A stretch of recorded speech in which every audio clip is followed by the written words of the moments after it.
ladies and gentlemen, and welcome as the Flatout Racing Network continues on the 65th season of the Rolling Thunder Gaming Talladega Challenge Series. I'm Seth Cole, soon to be joined by Michael Norman, or other compadre on Thursday night's Kyle Matthews, enjoying the plethora of roller coasters that can be found in the state of Florida as he visits there for the very first time. Should be back in the booth with us in preparation for our final round of the playoffs next Thursday night. But tonight we get ready for our final elimination race of the season. 2 weeks ago was our first elimination race. We whittled the field down from the original 13 down to 9. It was originally supposed to be 8 in this round, but we had a tie for the 8th and final position. So 9 drivers made their way here into the second round of the playoffs. At the conclusion of tonight, only 4, we think, will be moving on. We may end up having another tie for the final transfer spot. We'll have to wait and see. I mean, with how close the points are, anything is possible. Last week, playoff spoiler Sean Prime went to victory lane, denying any of our current 9 playoff contenders a shot at advancing into the final 4.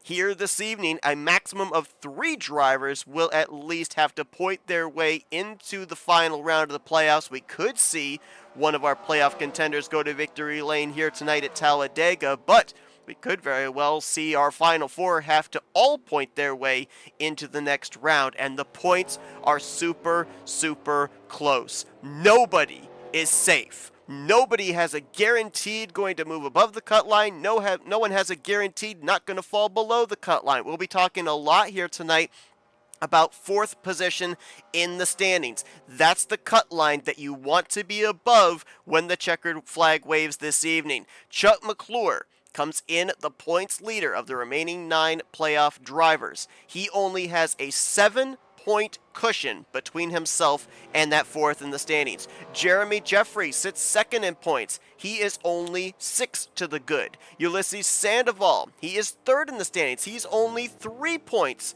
to the good. The cut line driver, the one with a lot of pressure, basically the moving pendulum as far as where that cut line is going to be tonight, is going to be Josh Metallic. He needs to perform tonight and has to be aware of where the other playoff contenders are. Brian Schilling is a driver that will be hot on his heels. He's 5th in points. He's only 1 point below the 4th in standings cut line. -4 is Tim Nofsker, who's going to start this evening from the pole position. Grant Wesley, who is a former winner this season, he is -6. Rodney Sullins is -7. He's 8th in points. The only driver here tonight that it seems like cannot necessarily point their way up into the final 4 is in a borderline must-win situation this evening would be Terry Bombard. Terry currently finds himself 33 points out of the points lead. More importantly, 26 points below the 4th in the standings cut line. Did not have a great run last week. He's going to have to rely on one of 2 things. Either go to victory lane and leapfrog all the other drivers to get the automatic lock into the final 4, or hope that a lot of drivers in front of him, like the aforementioned Schilling, Nofsker, Wesley Sullins, run into issues tonight, maybe finish out of the race, and Terry, maybe with the help of a top 5 finish, I'm not even sure a top 10 would do it, can maybe point his way into the final 4. 66 laps of racing here at Talladega Superspeedway is going to determine who are going to battle it out in the final 2 races, the final round of the playoffs here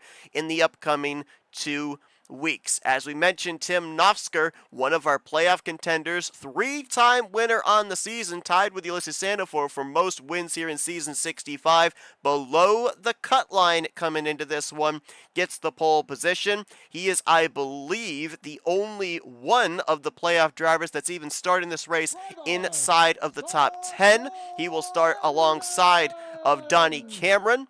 John Godfrey and Pat McCarskey, they're going to make up row number 2. Cy Jones and Bob Seminara in row 3.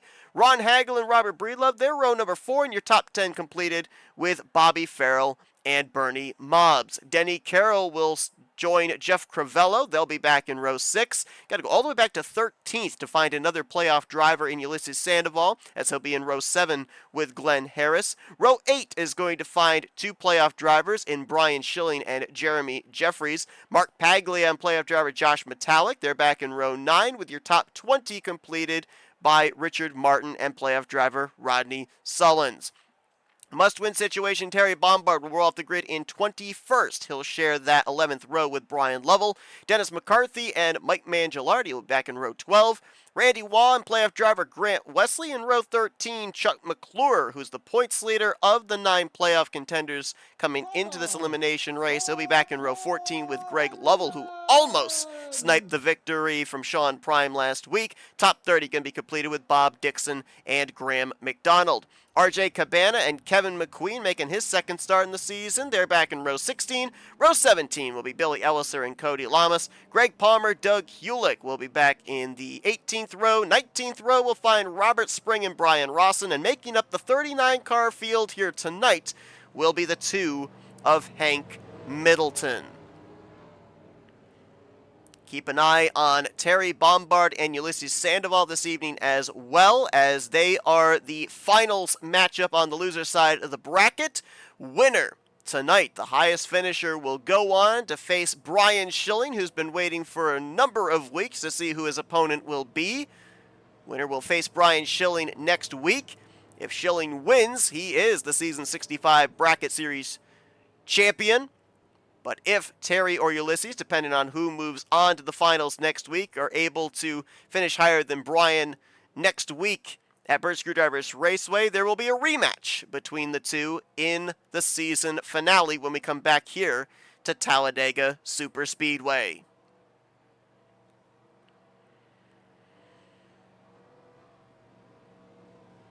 Nobody is locked into the Final Four at this point in time. Big shout out to the RTG admins every single week. They have had the point standings calculated and ready for us to be able to deliver to you before we go off air. I guarantee you tonight they will have it ready for us to feed you the information as to who the Final Four drivers will be. We're going to try and do our best here during the course of this race to give a guesstimation on who we think is above and who is below the cut line. But as mentioned, the standings are just so close, and positions can change not just every lap, but every corner. It is going to be very difficult to figure out who is in and who is out, more than likely before the checkered flag waves, and maybe not even after that until we get the official calculation of the points. But here we go. Tim Nosker looking to make his way into the Final Four. A former champion of the series will bring us to the green. We are racing in our final elimination race of Season 65.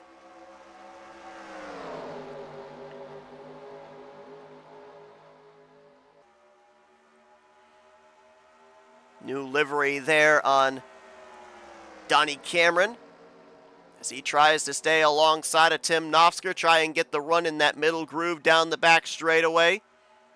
One of those AMC javelins. He's got a good push there from Pat McCarskey, but inside line does prevail. And Nosker will clear both lanes through 3 and 4.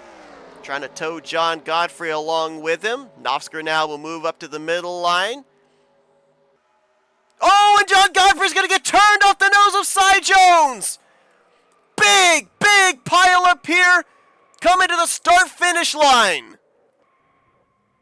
Caution is immediately going to come out here before we complete the first lap. It was a spin in the second position. Number of drivers collected. This has shades of what we ended up seeing near the beginning of last week's race, where we saw a massive pile-up right around this area of the racetrack too, through the tri-oval and down past the start-finish line. Saw a number of playoff drivers collected up in that, but the jury is out as to how much damage they sustained. Chuck McClure, I know, was in it. Rodney Sullins, I think I saw Grant Wesley was in the middle of it. There's the 88. I believe Terry Bombard was in that as well. Must-win situation. There's the car that got turned. John Godfrey, and I believe it was Cy Jones was the one that hooked him. As everybody trying to get caught up here behind the pace car. I believe some of these drivers, yeah, they're waiting for the Chevrolet Camaro pace car to pick them up before the start-finish line. They don't want to get a penalty. We'll go back and take a look at what happened. Hopefully this is going to be similar in regards to the wreck that we had last week at Burnt Screwdrivers Raceway, in the fact that a lot of drivers were involved, but a lot of drivers did not get significant contact or damage. Here's a look at it. Godfrey drifts up the track a little there through the tri-oval. Cy Jones into his left rear.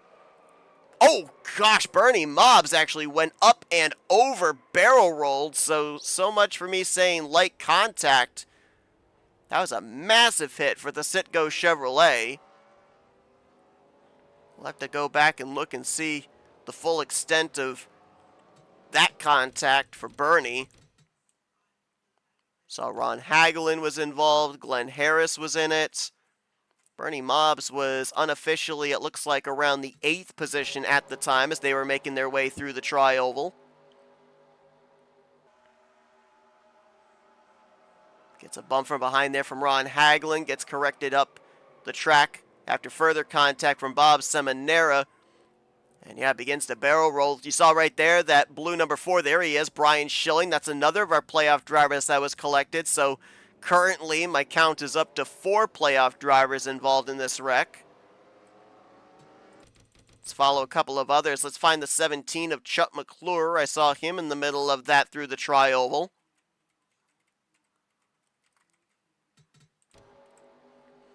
Right in the middle of the pack. He gets spun off the nose of Bob Dixon and gets a shot in the door from Brian Lovell. There's Terry Bombard, left side of your screen. You may have seen on the right side of your screen as this was going down the green Quaker State Chevrolet of Grant Wesley. We'll get a camera focused on him. We'll also look and see if we can find Rodney Sullins, as well as Brian Schilling. I'd be a little concerned about that damage on the driver's side door for Chuck McClure. Let's see here about Grant. Gets hooked off the nose of, I believe that was Greg Lovell. And he goes for a pretty harmless spin. I think Grant's going to be good. Let's check on the 4 of Brian Schilling, and then we'll check on the 38 of Rodney Sullins as well. Actually, I believe we've got the camera on Rodney already, so we'll do that, and then we'll go to Brian.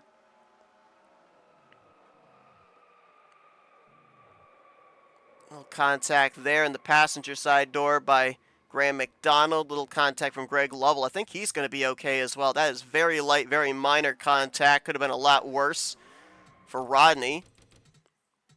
And now let's check the 4 of Brian Schilling, who I believe was also on the inside line, right behind Ulysses Sandoval. And he's going to clip the grass. I think that gets him out of shape. Locks up the brakes, doesn't hit Glenn Harris, narrowly gets avoided by Randy Waugh. And he should be good as well. So a couple of drivers I'd be concerned about right there. Most notably, Bernie Mobbs, after taking that wild barrel roll. For the playoff drivers, maybe a little concern for Chuck McClure, but all the other playoff contenders involved looked like they got through relatively unscathed, which is very similar to what we ended up seeing back in that big wreck at the beginning of last week's race, the first race of this round of 9. And it would appear, based off of our live YouTube feed, that playoff drivers did not get away unscathed. We just had an update from Rodney Sullins saying that he got damage from the incident. And Grant Wesley said that he's lost 3rd gear. That will be something to keep an eye on upcoming restarts as the night progresses. split bag of drivers coming to pit road and some staying out. Right now, scoring is showing 10 drivers did not come to pit road under this yellow, as now we see Jeff Cavello peeling for pit road, same for Cy Jones. We'll have about maybe 8 drivers that elected not to come to pit lane to keep or gain track position. Looks like Bob Seminara was the first one off pit road of those that pitted, followed by Ulysses Sandoval, Jeremy Jeffries, Richard Martin, and Josh Metallic. Well, while we have the opportunity here under caution, want to send out well wishes to a couple of our FRN broadcast colleagues. We touched on this a little bit last night during our broadcast, but want to send well wishes to Matthew Rodriguez. Matt Rod suffered a mini heart attack this past weekend. From what we understand, he is doing well. He was sent home, I believe it was Tuesday. Overdid it a little bit, is back in medical care. We wish him the best. Want to see him back in the fold here, but definitely want him to take care of himself, so send our thoughts his way. And also found out this morning that our broadcast colleague Anthony McCrory is dealing with some family matters in regards to his mother's health. We understand that she is back home, but sending our well wishes to him as well. So lights are out on the Chevrolet Camaro pace car. Donnie Cameron going to be the one to get us back under green, as he'll be joined by Pat McCarskey. Robert Breedlove and Denny Carroll will be in the second row, followed by Bobby Farrell, Randy Waugh, and Brian Lovell. Looks like those are the drivers that stayed out, 7 in total. Bob Seminara, who was the first one off of pit road, will restart in 8th with Ulysses Sandoval and Jeremy Jeffries. Your top 10, Sandoval and Jeffries, that 5th row, your highest playoff contenders on this restart. Everybody involved in the wreck did come down pit road, repaired whatever damage they could, have returned to the racetrack, so all 38 drivers will take the green flag here. Looks like Hank Middleton did not grid up tonight, so only 38 drivers actually started this race.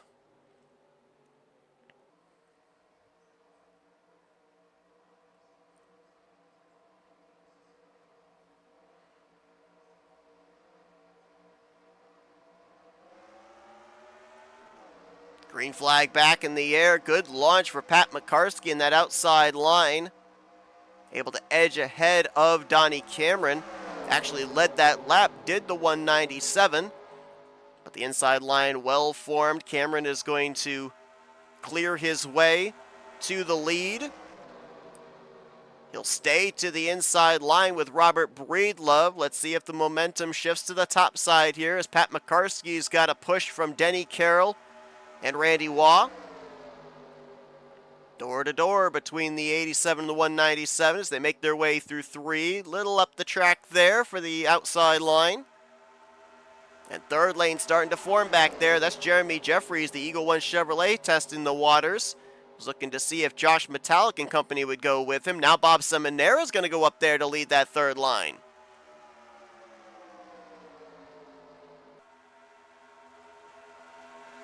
Middle line prevails for Pat McCarskey. He's out and clear.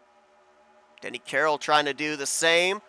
And watch the momentum up in that third lane. They've got more numbers. Metallic's jumped up there. Glenn Harris, RJ Cabana. Grant Wesley's up there.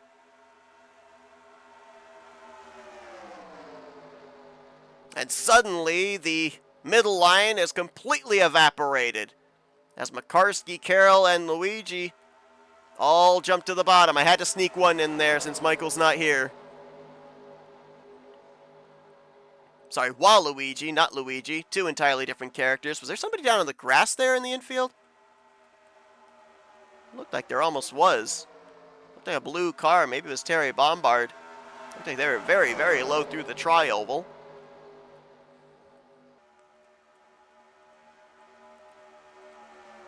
Seminara, Jeffries, and Metallic have now jumped to the middle lane. Glenn Harris is leading the third line. Woo, little squirrely there after a bump from that National Guard Chevrolet of RJ Cabana. We're going to go 3 wide for the lead. Harris up on the top, Seminara in the middle, Makarski on the bottom, stack them up 3 wide, 3, make it 4 rows deep off of 4. For 9 drivers, it's an automatic ticket into the Final 4. For the other 28 drivers, it's an opportunity to pick up a checkered flag before the end of the season. Also bear in mind, we don't talk about this enough, but it bears reminding that if you end up winning a race here this season, it locks you into the Super Speedway All-Star race.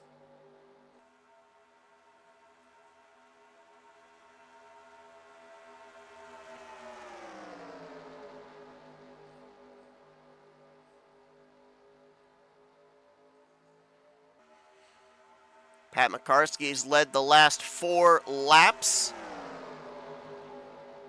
as he's been pretty committed to the inside line. Looks like that middle and outside line are starting to lose some momentum. They've broken up a bit here.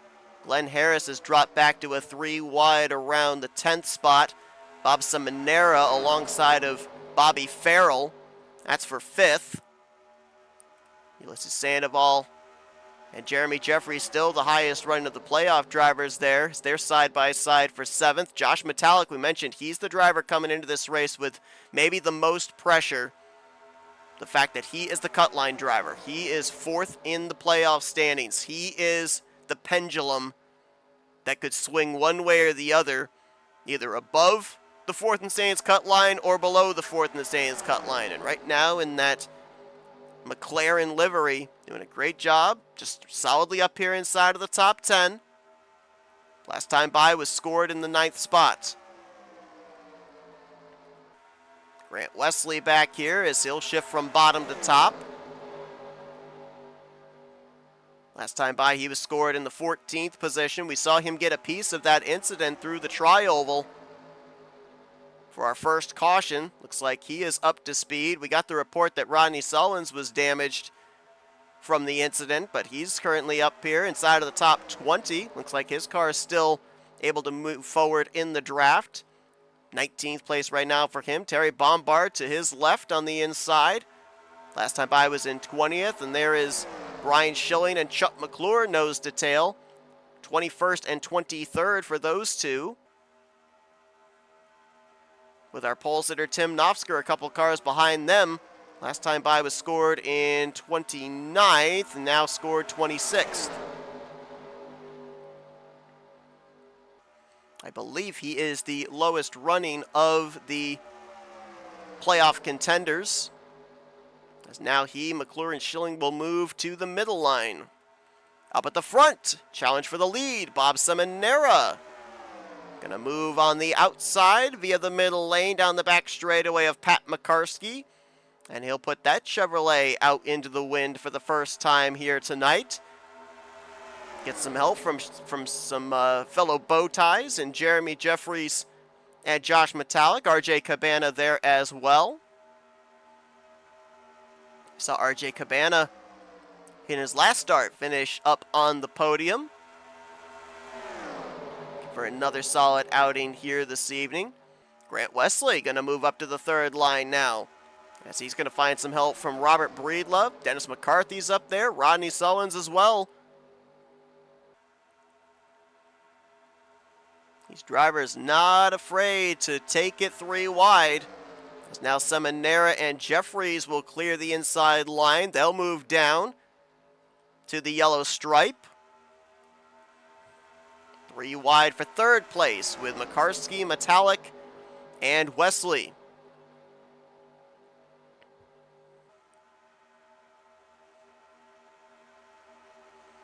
Bear in mind, we had about 7 drivers stay out under our only caution to this point. We are going to have split strategy if we continue to run green. Those 7 drivers are going to have to come to pit road a lot sooner than most of the rest of the field, who came down and, if nothing else, topped off the fuel tank. And I would say that more than likely those 7 drivers will have to think about making their way to pit road in the next 6 laps. 6 to 7, I would say. The highest running of those drivers is currently in the 3rd spot, that being Pat Makarski. Denny Carroll, Randy Waugh, Robert Breedlove, Donnie Cameron, some of those others that are right now up here inside of the top 10. They cannot make it any further, I believe, than lap 21. The good news for them right now is they're all on the inside line. So they would have that easier access to pit road when they'd have to make the green flag pit stop. That might be why we don't really see them really making much of a move at all. They've been pretty committed to the bottom, even if they've had challenges to their outside. Kind of maybe foreseeing having to potentially make some green flag pit stops. As, whoa, Jeremy Jeffries moved up there to try and toe that outside line. Josh Metallic with a run's going to stick him in the middle, and he's going to have some help from RJ Cabana. Jeremy Jeffries going to start going backwards. Jeremy, who came into this race second in points, but he was only 6 points to the good above the cut line.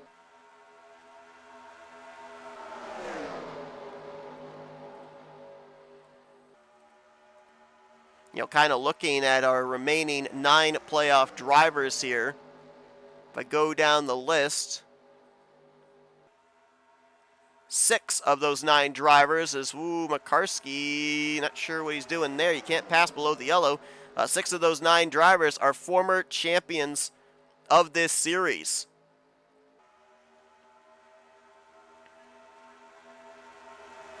So there is a chance that we could end up having our entire Final Four comprised of former champions. Drivers that are looking for their first championship in this series would include Rodney Sullins, Terry Bombard, and Ulysses Sandoval.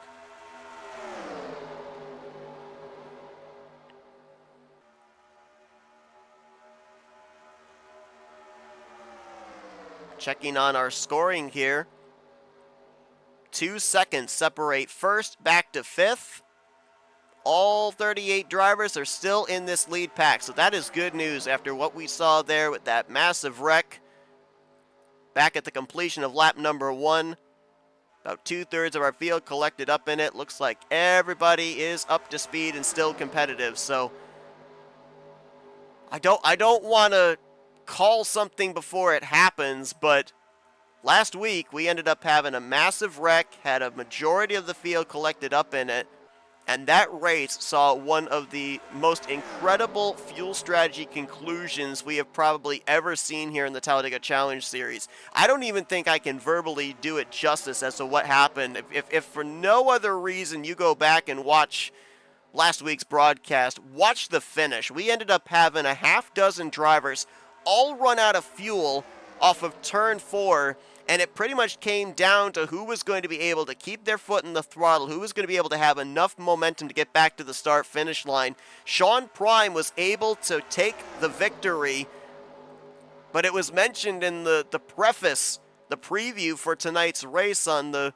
Facebook group for Rolling Thunder Gaming. If there'd been just even another 100 feet of track, Greg Lovell would have sniped that victory. There were about 5 different lead changes in the final 500 to 600 feet of that race, as drivers would run out of fuel and get bypassed by another driver that had just a little more than they did, then they would run out of fuel.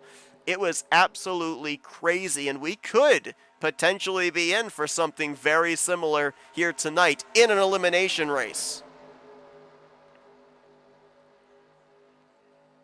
Right side of your screen, you can see that AC Delco Chevrolet of Brian Schilling. I was watching him in that group down the back straightaway. They were making up a lot of time.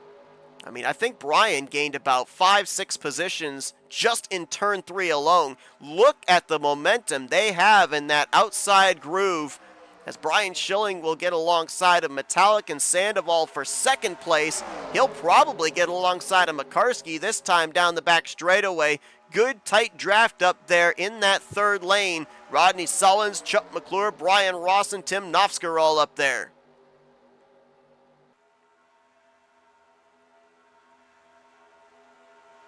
All of a sudden, everyone abandoning that middle line. Well, I say that, and now Bob Seminara is going to move up there, trying to help out Josh Metallic and RJ Cabana. May pay the price for it, as here comes Makarski to pit road. This is a regularly scheduled stop for the 197, who has been leading a good portion of this run, did not come to pit lane under the caution. Expect to see Denny Carroll, Randy Waugh, and others on pit road here shortly, as that was former champion Richard Martin back there on the apron, having a moment out of the tri-oval. Looks like he's gathered it up and is going to stay in this lead pack. Good job of saving it, and good job by everybody else giving him the space to be able to come back up onto the racetrack. I believe we've got radios lighting up, so expect to see the 41, the 21, the 87, the 931 all hitting pit road this time. 044 and the 92 I think will also be in this lap,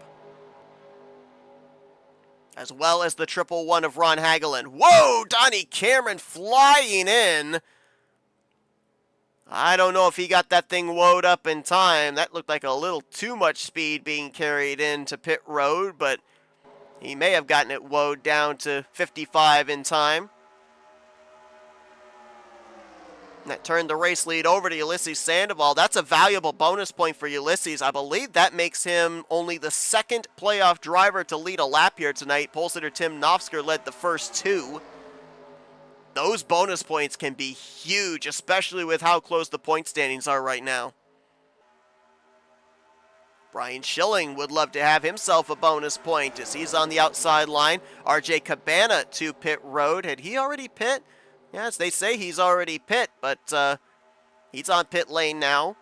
I mean, there may not be much in it. We may see most of the rest of these drivers pitting in the next 1 to 2 laps anyway, because they would have come to pit lane when pits were open. I think it would have been, the conclusion of lap 2 on to 3. So they're not much better on fuel. See if anybody else came to pit road there along with the 889. Yeah, Kevin McQueen's on pit road. Bob Dixon, Richard Martin, Glenn Harris, Bernie Mobbs, Robert Spring as well. So yeah, I think we're going to see a lot of our leaders coming to pit road shortly as, oh my gosh, we were 4 wide there. Still 4 wide as we are splitting Ron Hagelin and Donnie Cameron. Cameron's coming back to pit road, so he definitely sped. Grant Wesley hard on the brakes there as he, Jeremy Jeffries, Ulysses Sandoval, a trio of playoff drivers, lead this pack to the pit lane. Graham McDonald's in this group, Bob Seminara, Mike Mangialardi, Cy Jones. Looks like Kevin McQueen may have had to come back down pit road for a penalty as well. Rodney Sullins led that lap. Bonus point for the driver that came into this race 8th in the standings, 7 points below the cut line. Could be very valuable for him. Robert Breedlove has been issued a black flag. A lot of drivers here getting some early penalties. Oh, it's Slate there for Nofsker. He got it woed down as he was trying to swing wide to Brian Schilling. This is, maybe I'm just not remembering well, but this is some of the most aggressive entries to pit road that I think we've seen all season. And you are running a huge risk of maybe overstepping just a little too much if you're a playoff contender. We're going to keep an eye here on the scoring and see if anybody gets issued black flags. So we already know Donnie Cameron did. So did Kevin McQueen. So did Robert Breedlove. As this will more than likely be the cycle for the race lead. Grant Wesley, Ulysses Sandoval, and Jeremy Jeffries, who headed up their group to pit lane, were the first 3 off of that formation. Denny Carroll, Bobby Farrell, and Randy Waugh, who were part of the first group, they've found themselves hooked up, and they'll get up here in the conversation for maybe taking the race lead. There's a lot of traffic to deal with of drivers coming off of pit lane. Grant's going to have some momentum. He'll be more up to speed than this 6. Will he be able to get up alongside of Rodney Sullins, though? Rodney, I believe, is going to cycle out to the race lead. Interesting point of note, I believe Brian Schilling actually beat him off of pit lane. Scoring is showing Schilling having led the last lap, but Rodney must have had momentum, was able to get around Brian when they started forming up the single file train. So Squirrel that away. A bonus point lap led for Brian Schilling. Becomes the 4th playoff driver now to lead a lap. Schilling there, as well as Chuck McClure. They still are looking for that bonus point. Same for Josh Metallic back there, currently in the 7th position. Actually, hold on. I believe now, I think I've miscounted. I think actually 5 of our playoff contenders have led a lap. Schilling, McClure, Metallic, and Bombard are the only 4 who have not. Now, the field only had about 2-second separation at the beginning of that green flag pit stop cycle. They were all clumped up together in one pack. This pit stop has split them up quite a bit, especially towards the latter half. Cy Jones is 5 seconds off of the lead group. Pat McCarskey, Brian Rawson had some slow pit stops. Robert Breedlove had to come back down pit road for a penalty. Robert Spring may have actually had to do a pass-through as well. And we know that Donnie Cameron and Kevin McQueen both were on pit road to serve black flags as well. Matter of fact, a couple of those drivers there, Cameron and McQueen, are in danger of going a lap down. They are on the tail end of the lead lap right now, but you can now see them in the same camera shot as race leader Rodney Sullins. So those pit stops weren't too terribly far off of where these drivers would have had to make a green flag pit stop should we had run green from the start of the race. I believe it doesn't change much in the number of pit stops they're going to have to make. I think they're still going to have to come to pit road a total of 2 more times. Next pit stop will probably be somewhere in the... Well, actually, no, hold on. I don't know. It's going to be close as McQueen's up there into the wall. Way up the racetrack, trying to get out of the way of these leaders.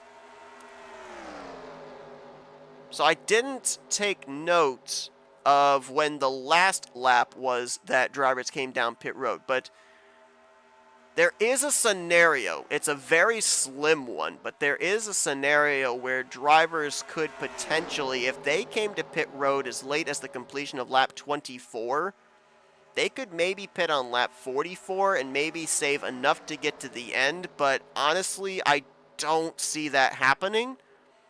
I think we're still going to be a 2-stopper to the end. If a caution comes out, that changes everything up. But I think we're going to have 2 more pit stops till the end. And if the projections are correct, that final pit stop is going to be somewhere in the vicinity of about 5 laps to go or less. So it will be truly the money stop for not only the playoff contenders, but everybody in the field in terms of potentially taking a checkered flag here in Season 65. It's going to be super, super close. The next round of pit stops, I do believe, if projections are correct, are going to be somewhere between laps 40 to 45, and we're about 10 laps away from that here as Rodney Sullins continues to lead. Rodney has led the last 6 laps. Currently, Pat McCarskey has the bonus point for most laps led as he has been out in front for 12 circuits. Rodney Sullins now moves to second most at 6. 3 laps led for Josh Metallic. Wait, am I reading that right? Yeah, Josh actually has led laps. Okay, I didn't realize that Josh had led laps, so I said he hadn't, and that's a miscommunication on my part. It's Grant Wesley that actually hasn't led laps. All right, so I read the listing there incorrectly. 2 laps led for Brian Schilling, Tim Nofsker, Ulysses Sandoval, and Donnie Cameron. And that's it so far of the drivers that have led laps here this evening, and you heard a number of playoff drivers in that list. More traffic up ahead here. That is Robert Breedlove, Brian Rawson, and Robert Spring. We know that Breedlove and Spring had to come down pit road for pass-throughs.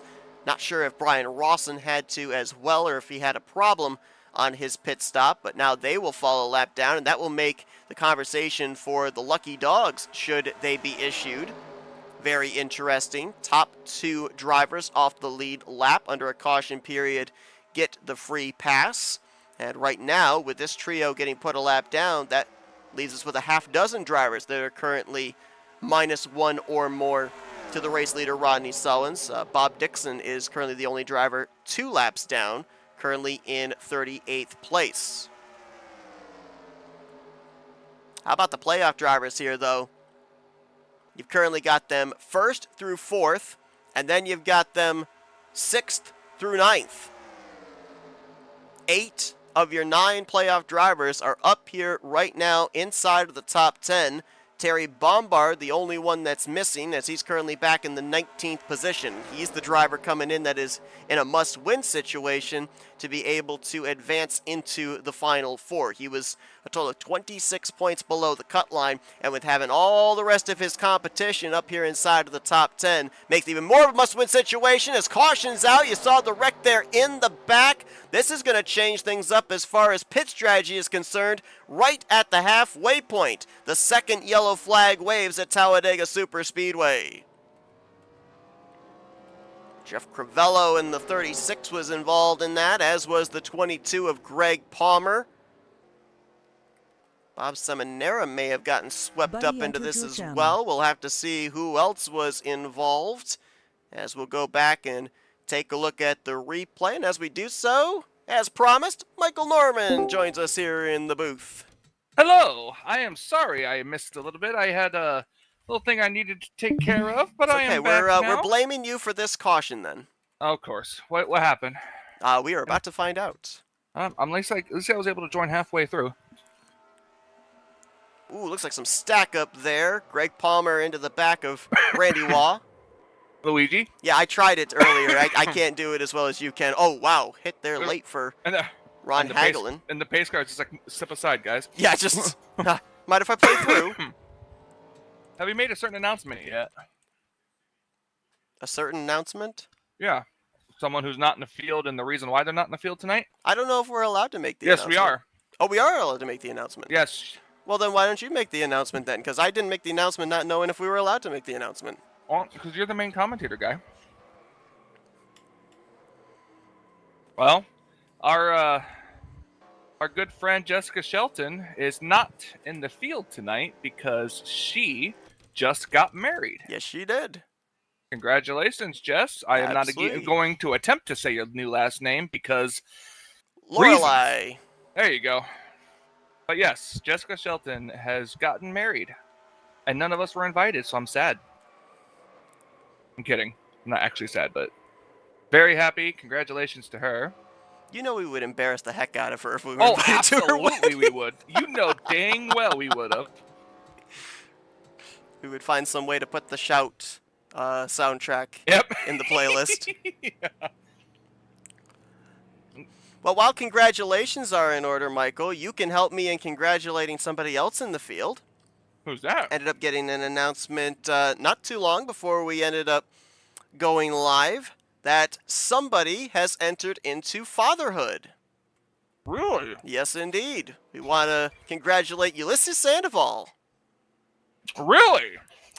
He is the proud father of a 1-week-old black young chicken. I hate you and everything that you stand for. It's true, though. It's 100% true. Man entered into our TeamSpeak about a half hour before they went into the driver's meeting, said, I'm a father of a chicken, and we're like, no, seriously. Our buddy Jack Mitchell was there, and no, the chicken is real. You could hear him in the background.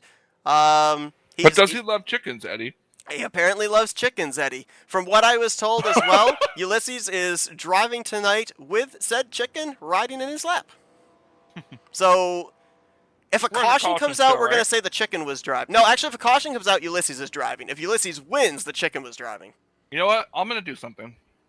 I am going to do something. What are you going to do? Oh, no. I think I know what you're going to do. We're going to talk to the father. Moved to your channel. Ulysses, what's up, man? Hey, Mikey. What is this I hear about you being a father? Oh, he's right here on my lap. Yes, I heard. So you love chickens, Eddie. Is that correct? Yeah, both fried chicken and real chicken. Can you say that in front of him? I don't know. But yeah, so I guess that means congratulations are in order. I won't keep you up here because I see you're 1 to green, but congratulations. No, they're not 1 to green yet. Are they? No, we're I not. saw they were doubling up. Yeah, they're doubling up, but they're not 1 to green yet. Where you been, Mikey?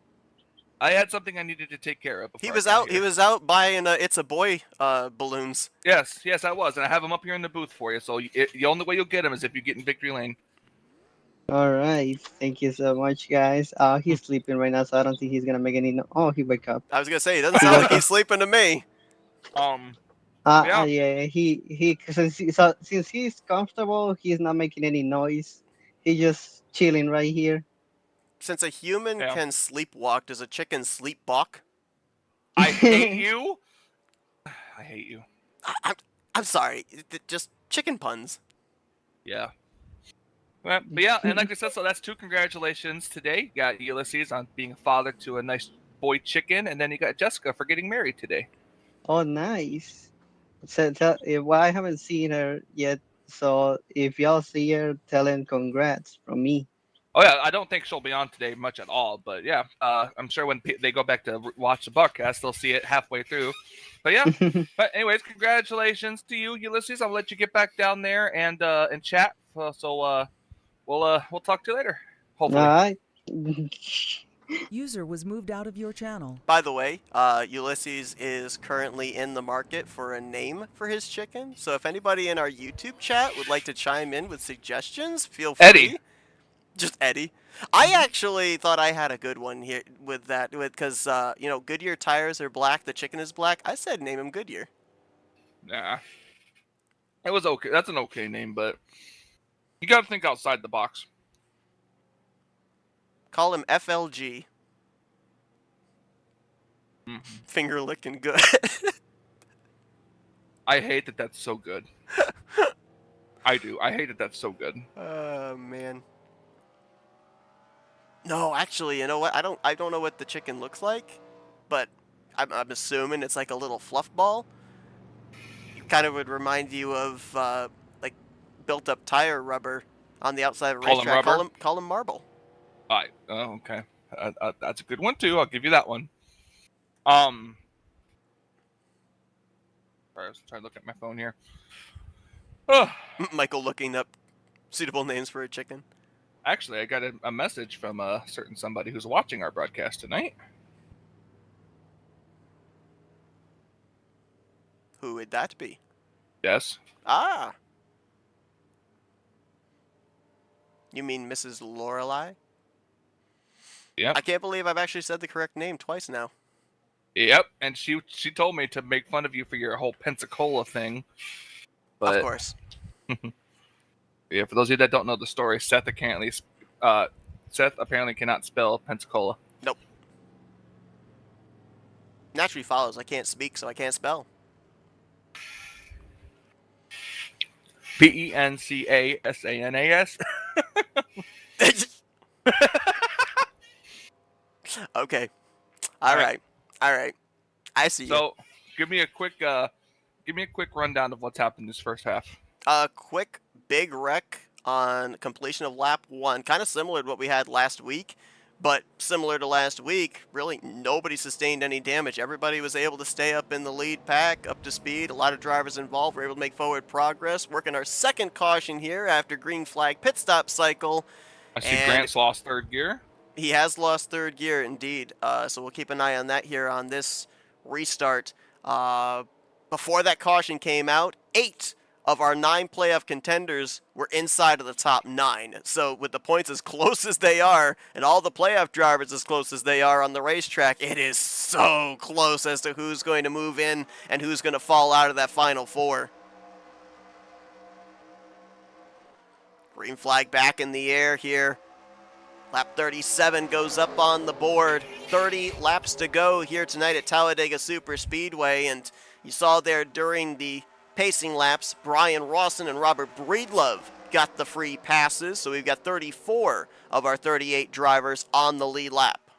She said to mention it as much as we can on the broadcast if we felt like it. So just so you know, instead of in questions, I'm going to end every interview with, don't forget to congratulate Jess. She just got married. I'm going to make everybody say it.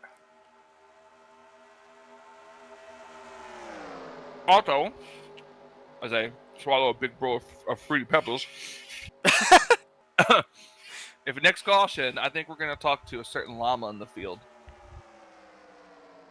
There are no llamas. Yeah, he is. He's all the way back there in No, last that's place. the alpaca and the baka. Thought we established this. Okay, but I want you to say that when I bring him up.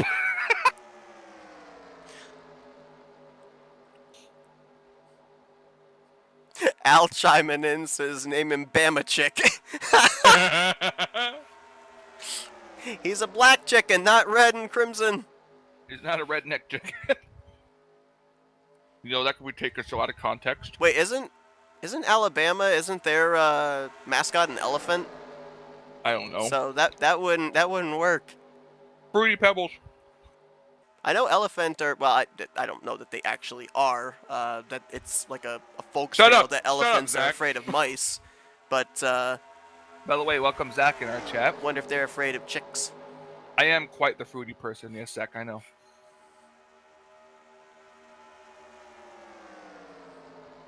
Also, Zach, be sure to congratulate Jess. In case you didn't know. Somebody there at the back of the pack. Oh, it's Jeff Crivello who was involved in that last wreck. It's Cravella like, DeVille. I hate you so much. I forget that you do that pun every time, and it always takes me by surprise. Got Kevin McQueen back here as well. Looks like Crivello may have sustained some pretty good damage in that last wreck, as he has lost touch with the field. Grant Wesley, yes, you but he mentioned. likes chicks. What? Said somebody in the says Sandra Sullins in our chat. Oh, the elephant does like chicks? Oh, okay. Whoa! John Godfrey and Bob Gilbert. Seminara.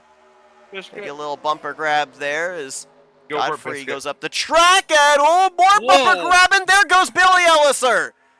Right in front of the whole Look field. out! Oh, just barely got Oh, tapped. And gosh! sent somebody around. Ron Hagelin up into the path of Richard Martin. Caution's going to wave for the third time here tonight. That was just an ill-timed move, I think, by Grant. A lot of bumper grabbing there. A lot of trying to jostle from one lane to the other. And Ron Hagelin took a big hit. Ooh, that's a lot of damage there, specifically on the left side of that Coca-Cola Chevrolet. Oh, I'm getting a phone call. Hold on. He went partially over. I don't know if he went completely over.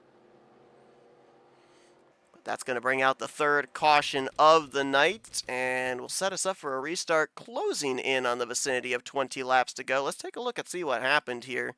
Kind of saw it happen live. Not sure if Grant tries tucking up into that little gap between Brian Lovell and Billy Elliser. He's not clear. When he comes back down, I think he's on the right rear quarter panel of Josh Metallic.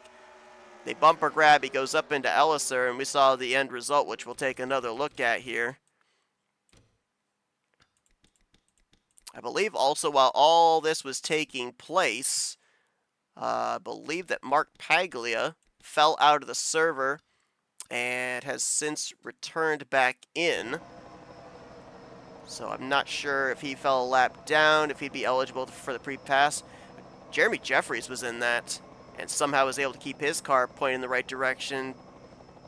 And just nowhere there for DMAR to go as the 111 comes right up into his path after the redirection off of the 26 of Billy Elliser.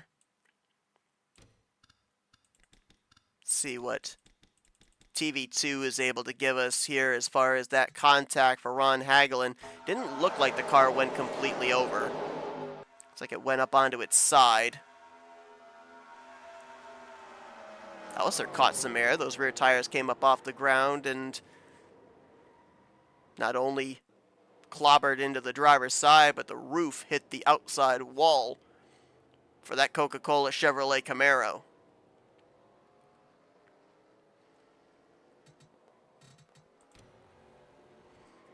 Everybody on pit road here. I say that, and it looks like a couple of drivers stayed out, including Grant Wesley, who very well might be pitting second time by, taking responsibility for the wreck. So there goes some track position for one of our playoff drivers.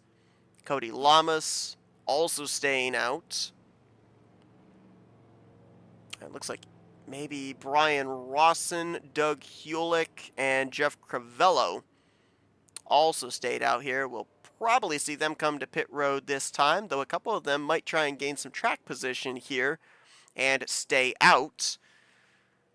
Currently, projections show everybody that even pit cannot make it the rest of the way. It'll depend on when we go back green, but let's say we go back green on lap 44 onto 45, we're still going to be about 2 laps short of what we're told these drivers can make on a full run with a full tank of fuel.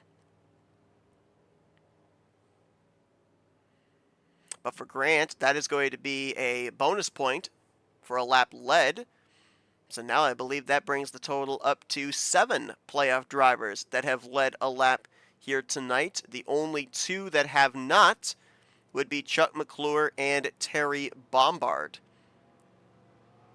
I am back, and remember I said next caution, so it's time to talk to him. And I guess we can't really call him the alpaca and the bacca because he's second right now. He'll be there soon. All right, hold on. Let's snipe him real quick. User was moved to your channel. Well, if it isn't the alpaca and the bacca. Hello, Cody, or Cusco, as I like to call you. What? Why? Because we're here to talk to you. So take us through that last wreck. What happened from your perspective? Kind of like all the other ones. I thought everyone was gonna spin down the track and down the back straightaway, and I was like, oh, all right, we'll be fine. They'll stay green, and then nope, they all went up the track, and then I was like, oh, I'll just gun it and go left instead. And then no one else came out around me, so I don't know what happened to everybody else that was around me that during that wreck. Yeah, it seemed like you had a good run right there to the inside there. So I'm guessing, so you did pit this time. What's the field looking like? Are you going to be close? You know me, I just go with the flow and see how it goes. But yeah, we should be fine. All tanked up. How many laps to go, Seth? We're going to be coming around 23 to go. 23? Yeah, so you're gonna need at least 3, maybe 4 more laps of gas on you there. I don't know, with how slow he runs, he might be able to save enough. That is true. That's true. That is true. The one time I was actually gonna maybe go forward, then I had that little pit issue. But you never go the forward. one time. The one time out of how many races have we done? The one time he says I'm gonna go forward, he never goes forward. Every time I think that, something happens. Like that run last just now. Now I'm like, oh well, this is the prime of the race. Don't we'll all think, go single just file. do. Hey, I'm watching that movie right now. That's a movie. By the way, Seth just says to make sure that you remember it's Lee at the end, like That's a Top C. Gun Is Maverick. it Lee? I said it wrong twice. Laura I Lee. thought I said it right twice. What did you say? I said Lorelei. Nope, it's Laura Lee. Ah! Literally a Top Gun reference. By the way. Laura Lee is a Top Gun reference? No! In the first conversation. I should have stayed out. I was thinking of staying out again, and then pitting this time, but you live and you learn.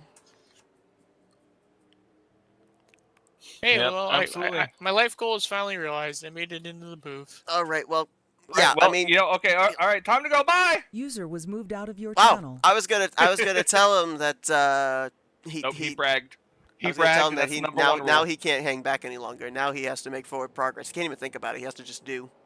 Yep. He bragged about being in the booth, and that's the cardinal rule for us. Remember? So some mixed kidding. strategy up here. Jeff Crivello stays out to take the race lead here on this restart. We had a few drivers actually take the wave around. I believe Bob Dixon took the wave around. Robert Spring and Donnie Cameron were the free pass drivers. They officially start vacation tomorrow. Vacation? What's that? Yes. You know, the thing that Matt Rod never pays us for. we get paid vacation? Right? Well, we work for a company, remember? Does Pizza Hut give you paid vacation? Yes, it does. Well, you locked me in their freezer, so. I have actually 40 hours. I'm using 40 of my 80 hours of paid vacation.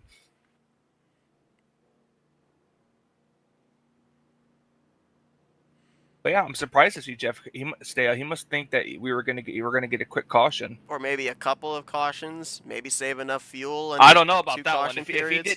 didn't pit, I don't know. I don't know. That's going to be a very tough call. We'll see if it works out for him here. He's got a lot of playoff drivers beside and behind him for this restart. Nofsker going to restart second, Sullins third, Schilling fourth, Sandoval fifth, McClure in sixth. Got to go a little ways back there before you find Josh Metallic in 10th place. Terry Bombard's knocking on the door of the top 10. He's going to restart, it looks like, in 16th place, and then Grant Wesley, we saw him drop to the back, pitting the second time around. Looks like he will be restarting back in 27th place. At this point in time, ladies and gentlemen, I'm not even going to try and figure out who is currently above and below the cut line. There's just so many playoff drivers up here. Literally 5 of them inside of the top 6. The points were so close around that cut line coming in. So maybe we'll get a little bit clearer of an idea by the time we get to the checkered flag. But for right now, it's kind of anybody's guess as to who is in and who is out. It's going to be a tough call, and I can't wait to watch. Nofsker got himself a great launch. He'll clear for the lead. Sullins moves to second. Oh, Schilling! Big save, big wiggle. That shuffled Randy Waugh to the top. Luigi. He'll tuck in line back behind Chuck McClure.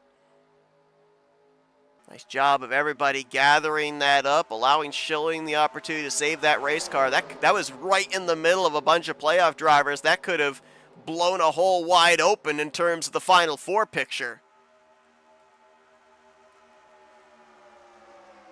Also keep an eye on Ulysses Sandoval. We mentioned Terry Bombard. There he is, that blue machine, 5th on the inside line. Those two are battling it out here tonight to see who's going to move on to face Brian Schilling in the finals of the bracket challenge. Sandoval right now unofficially in 4th. Terry Bombard crossed the line last time by in 13th.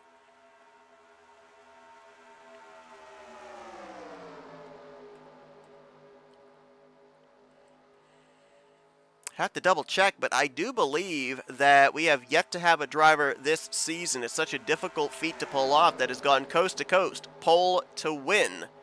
Nofsker started this race from the pole position. He's led only 3, about to be 4 laps here tonight, but could he lead that all-important final lap? You don't necessarily have to win to get into the Final Four this evening, really for any of the playoff contenders with the exception of Terry Bombard, but you'd love to do so anyway. Absolutely guarantee that you're going to battle for the championship in the next 2 races, and hey, give yourself some good momentum as well heading into that Final Four opportunity. Also, Nofsker is trying to stand alone for most wins here in Season 65. He and Ulysses Sandoval currently tied with the most at 3 each. Well, speaking of him, he's on the inside lane right there, second car in the inside, so he's not gonna put up with that without a fight. Denny Carroll just jumped down to the bottom there in front of Ulysses Sandoval, trying to make a run to the inside of Rodney Sullins. Now he'll find the gap there in front of Jeff Crivello. Well, there was a gap. That's what I said. But There's if a gap there? car. What? And that car is the 41. If gap, car. Caution's out. Caution. Oh, we got one on the inside. spin in there, yeah. Was that RJ Cabana? Nope, it was Mark Paglia. Mark Paglia.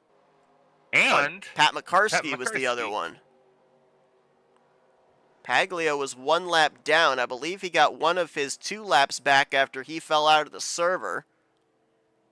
But he and McCarsky getting together here to bring out the 4th caution of the night. Question is, was this just a 2-car incident? You know what else was a 2-car incident? Your face. No, that was the big one. Well, I can see why this was a caution. A lot of movement here as McCarsky bumper grabs off of Richard Martin. Look how the 28 caught air even before the contact with the 197. This has been a tough season for Mark Paglia.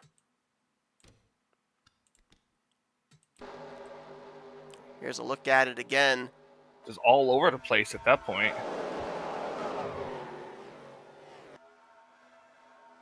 It's a big hit, hood first for Pat McCarskey, who started this race from 4th. Not as much contact for Mark Paglia, but caught air nonetheless.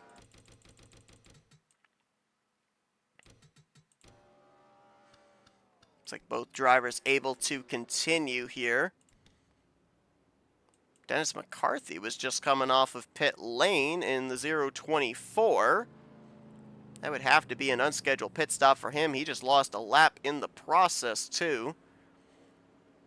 As this is a caution that, Should, well, but I was going to say the whole field wanted to see, but as I say that, Sandoval stays out. maybe he'll pit a second time, or maybe he thinks he can make it with this caution. I think he feels he can make it, but honestly, with where he's been running, we've seen him pull the unorthodox strategy before. He got lucky with a caution back during the regular season. With this being a playoff race, as mentioned, I talked with him earlier on tonight before the race, and he said he was very nervous with the fact that he came into this race only 3 points to the good above the cut line. I honestly am really surprised that you didn't come down pit road with the rest of your competitors, but then on the same flip side, Grant Wesley also didn't come down pit road. So these two drivers, they're running a risk here. Track position gained, but are you banking on being able to make it on just this caution alone, or do you have to have another one to be able to make it? I don't know what the strategy is here. I don't know. We've talked with Ulysses already. Do you want to try talking to Grant, see if we can go inside the mind of what the strategy is here? Yeah, I'm down for that. Let me grab him real quick. User was moved to your channel. Hey, Grant, you got a copy? I got a copy. Okay, we're trying to figure this one out because we've seen the playoff drivers all clumped together all night long. Granted, you lost some track position there, taking the EOL on the previous caution, but is this the yellow that's got you enough caution laps to get home? Are we going to need one more caution? Like, what's the call here? Because I kind of thought that this would be the yellow that every playoff driver would be coming down and making sure that they had the fuel to get to the rest of the way. Yeah, it's going to be razor close. If it goes green without another yellow, I think I'll be a little bit short. I'll probably run out around going into turn 3 maybe, if I'm not able to save anymore. Yeah, so I'm kind of gambling on another caution, hopefully. I'm missing third gear. I have no damage, but, I gotta take some chances here to try to turn this race around. This restart's going to be tough. So is it the lack of third gear that's kind of the difference maker into this strategy call? Because while we saw you were towards the tail end of the field for that restart, you were making some pretty good progress up through before this last caution came out. Yeah, we had a pretty good restart last time. Yeah, I'm just YOLO. I'm just taking a outside chance here. Maybe it's not the best decision, but it's gonna be close. There's a chance that we can make it anyway. Well, it's going to be interesting to follow that one up here as we draw close to the end of this race. Good luck. Yeah, right now I'm projected 15 with 16 to go, and it looks like we may get another lap here, so we should be good, maybe. All right, Thanks. well, appreciate you taking the time to talk with us. Best of luck here for this finish. All right, thanks. User was moved out of your Oh, channel. boy. And the reason you heard me say all Cody was because I thought he was going to stay out, and then he came down. Yeah, I last saw him minute. come to pit road. We're up here in the booth. We're not even having to deal with the stress that these drivers are right now with these decisions, and I'm currently nervous and on the edge of my seat for both Ulysses and Grant. I don't know if I 100% agree with this strategy, but as Grant said, he's YOLOing it here. It's an opportunity to get into the Final Four, and I don't know, maybe the adage of do the opposite of your competition, both of them going with that strategy here, but they're banking on at least one more yellow before the conclusion. Yeah, but I can't wait to see what's going to happen. Looks like Kevin McQueen's going to be one of our lucky dog drivers. We'll wait to see who the other one's going to be. Paglia was involved in the wreck. Also showing Brian Rawson multiple laps down, -6. So not sure what's been going on with him. Checking. Yes, it looks like he had connection problems and fell out of the server. I do not believe he has returned. So he is not on track right now. And Dennis McCarthy, who we saw coming off of pit road just prior to this caution flying, came back down pit lane under this caution period and has made the left-hand turn to the garage. So officially, McCarthy is the first driver out of this race. We'll keep you updated on the 6 of Brian Rawson. So it looks like right now, Kevin McQueen may be the only free pass car here under this yellow. He will go from 2 to 1 lap down. So Sandoval and Wesley are not the only two running this strategy. Graham McDonald, Doug Hewlick, and Robert Breedlove are also doing the same thing, as all 5 of those drivers stayed out under this caution period. Everybody else came down pit road, topped off the fuel tank. They should be good to go the rest of the way if we finish this under green. Nofsker is going to restart in 6th, Denny Carroll 7th, Brian Lovell 8th, then Rodney Sullins and Bob Seminara are going to complete the top 10. Let's find where the rest of our playoff drivers are going to restart, as it'll be Brian Schilling 11th, Josh Metallic 12th, Chuck McClure in 13th, 17th place Terry Bombard, 18th Jeremy Jeffries. And I believe that is all of our playoff drivers. Let me Do you believe in a little thing called love? I believe in a thing called Inside joke. Real Nobody will get monsters? that. Yeah. Never saw that show. I know it exists. It was on Nickelodeon, if I'm not mistaken. Oh, Real Monsters, yep. But I never saw it. Huh.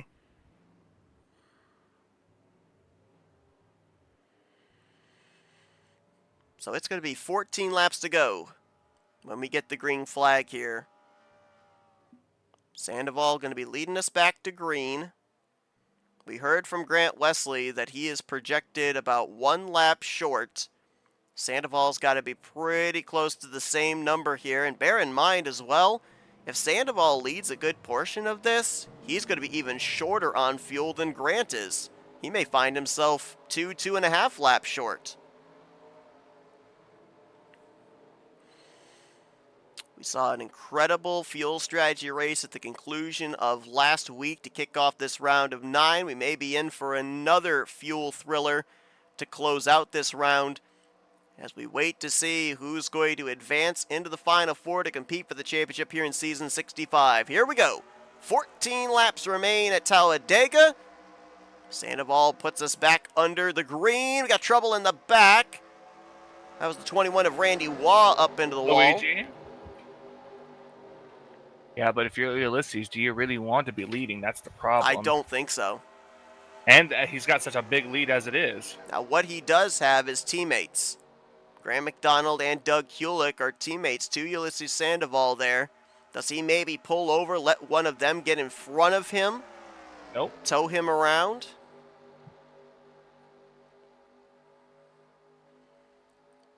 All 3 of these Toyotas on the same strategy. Here comes Nofsker. You know he's not going to let up. He's got enough fuel to get to the end. Same for Denny Carroll. I don't think you're going to see Grant Wesley venture off the bottom. He's going to stay committed to that yellow line the entirety of this run, try and take the shorter way around the racetrack. Third line forming further back. Jeremy Jeffries, Josh Metallic. Not really much you can do with only 2 cars on the inside line.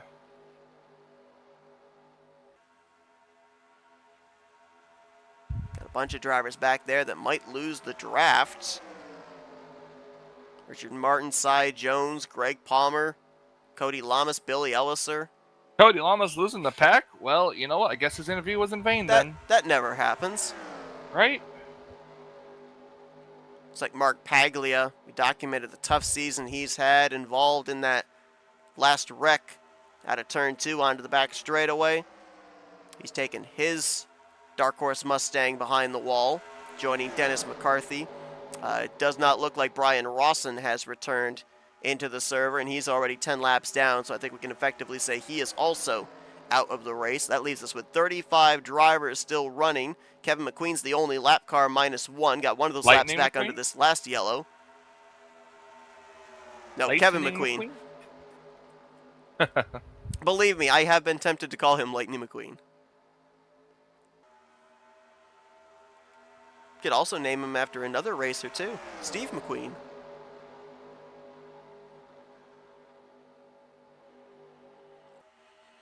Sandoval and Grant McDonald have moved down to the bottom to cover Tim Knofsker, Chuck McClure.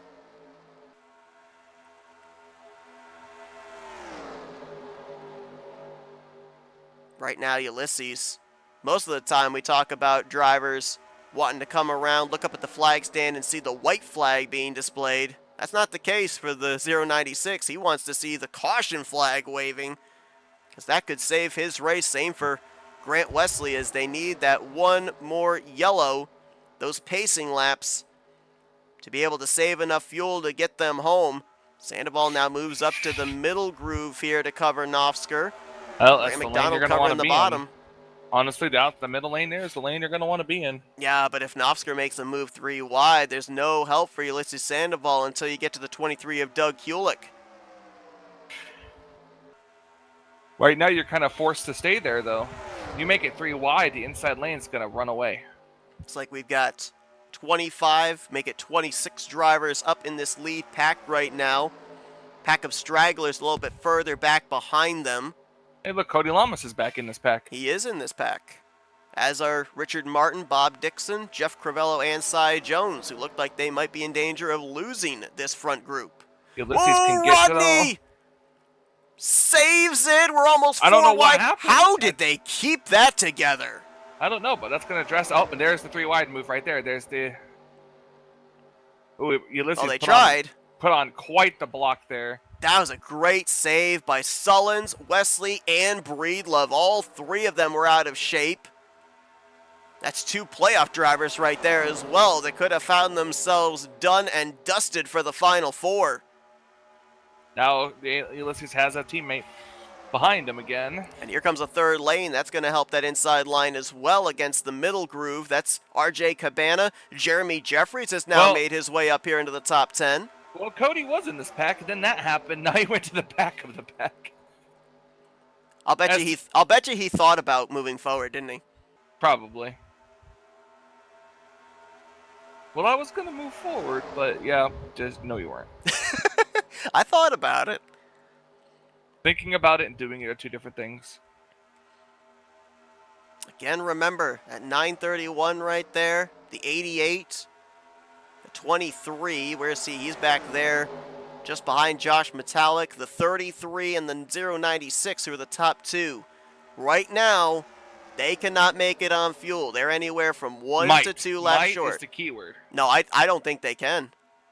You heard there from Grant. Right now, projected, when we talked to him, there was 16 to go. He was projected 15 laps. But they also had 1 extra lap of pacing, too. But he also said that even with that 1 lap of pacing, he was probably going to run out of fuel out of turn 3. Attitude, they won't make it, Seth. God, you got to believe. I know you have to believe, but does the fuel believe? You've got to believe. Does the fuel believe in Joe Hendry?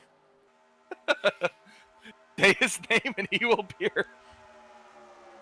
Say its name, it won't disappear. I believe in Sunoco. Clap, clap. Glug, glug. The Sunoco sign just turns around. If the Sunoco sign claps, the game crashes. Denny Carroll now with a push from Rodney Sullins up there. Ulysses moves up to block. Here comes Brian Schilling up in that 3rd line. Tim Knofsker and Chuck McClure there. There may be 3 lanes that Sandoval's going to have to cover here in a moment. And again, look at all the playoff drivers up here. Sandoval, Wesley, Schilling, Knofsker, Metallic, Jeffries, McClure. Oh, yep, there you go. And they're going to keep Rodney in the middle lane there. Now the 41's going to have to watch out for the outside lane. So will the 93. They'll be able to cover it going into the corner, but coming out, they're going to have a run.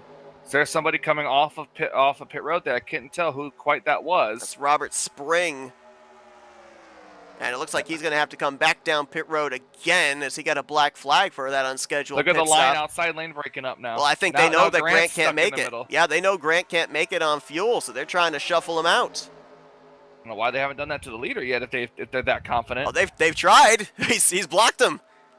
I really feel like, you know, at this point for Ulysses, it's you gotta go for it. You've got to go for it.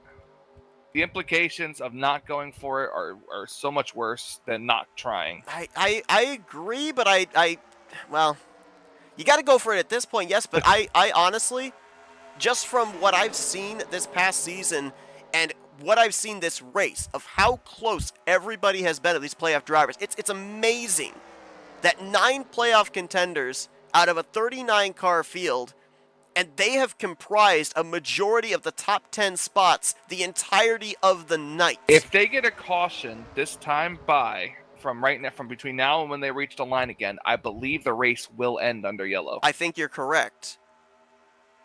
So maybe that's what Ulysses is banking on most, is them wrecking. He might be, but again, with how close the drivers have been, you had most of them the playoff drivers all come to pit road. I would have pit. It's one more thing to have to worry about. Listen, I was a former crew chief that led you to victory lane. I personally believe that he made the right call. Whether he runs out there's or, the wreck! There it is! And Grant was in it! Wait, so was RJ Cabana. Watch the finish. We're coming back here to the start-finish line. This race will more than likely end under yellow. Sandoval trying to cover Denny Carroll. All that blocking is going to move the outside lane up. Brian Lovell with a run. Here comes Josh Metallic. He was the cut line driver. Carroll trying to move up. He's going to get bumper grabbed off of Brian Lovell. He's upside down. Massive wreck through the tri-oval. But now I'm worried if they're going to call that on Ulysses. That's going to be the big question, right? I mean, it's blocking. You know the race is going to end, but that's tough. That's tough because there are rules in place. That's going to be the big question. I would love go back to finish third. I'm afraid to look. Go back, because I want to see if that was Cody. I'm afraid to go look. Back. Go no, back. Go. I'm afraid. I think I know who scoring. it is. You have live scoring. I do. I know who it is. Cody. He might actually get moved up to second if they put that on Ulysses. Yeah, I mean, Brian Schilling crossed the line in second. If that is indeed put on Ulysses, Schilling would end up being the winner of this race. And I can, not to call anybody specific out or anything like that, knowing I've raced with these guys, I can guarantee you the 41 is not happy. Let's take a look at this. And I'm not just saying that because, you know, obviously he was in the wreck. But knowing Denny, he definitely will not be happy about that. And I'm not I'm not just saying that because it could have been the race ending yellow, but at the same time, so you go up right there, and yeah, the bumper grab took him. Oh, I want to ride with Cody through this, please. There are so many playoff drivers involved in this. We'll look at the onboard there in just a moment, but. Yeah, and they won't make that call. Will they make the call under caution, or will they wait until after the race? I think we'd have to wait for post review, which I don't know if it will take place tonight or not. If you look back up when the 41 moved up, I mean, it's got to be a gray area. You're coming to the checkered. That's my thought process. That's my thought process. Here's what we're gonna do.